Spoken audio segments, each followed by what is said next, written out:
Do woodpeckers enjoy pecking pallet wood? Let's find out. I start with a piece of pallet wood. I use a roll of tape to make a circle as a base for the head. From there I add what I can only describe as the tail of a comet to the circle, making sure to make use of the material's width as best as I can. I also add a small round indentation to the head. This will be of big importance later. Next I use my jigsaw to cut out the shape.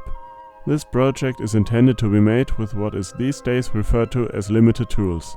A jigsaw would suffice to make it, and while a drill is recommended to make holes for screws, you might get away without those somehow, by using glue or dowels, for which you would need a drill, so you'll probably need one at some point or another. The trick to doing this is not planning, but referencing. With this method, the sky's the limit for what you can make. Well, that and the amount of board you have. I use what I deem the back-facing side of the woodpecker to be and trace it onto the side of the board as shown. I can then cut it out and draw the continuation of the body using the piece I already cut to check the complete look. Once I'm happy, I cut out the part and it will fit to the main body reasonably enough.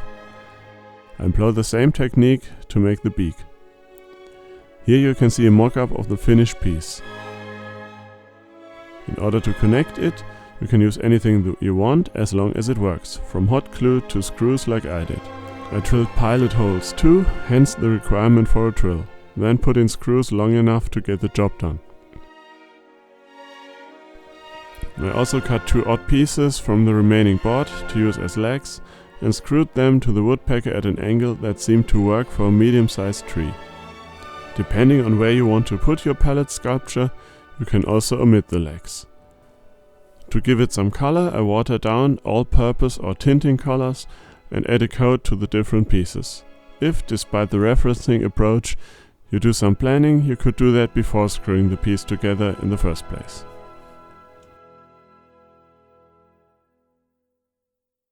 As you've seen, the actual secret ingredient is to cut one piece, then put it on the board and mark the adjoining edge.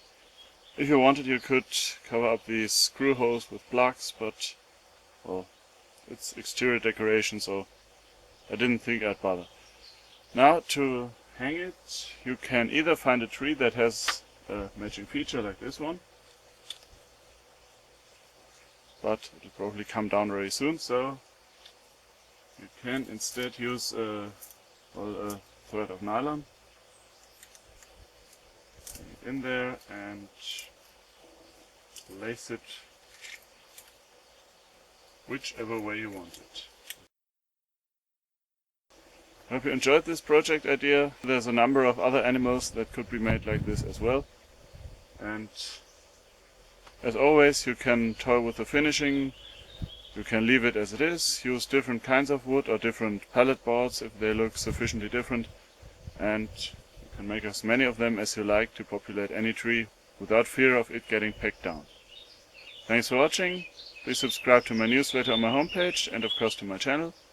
Leave a comment down below if you have any feedback, and remember to be inspired.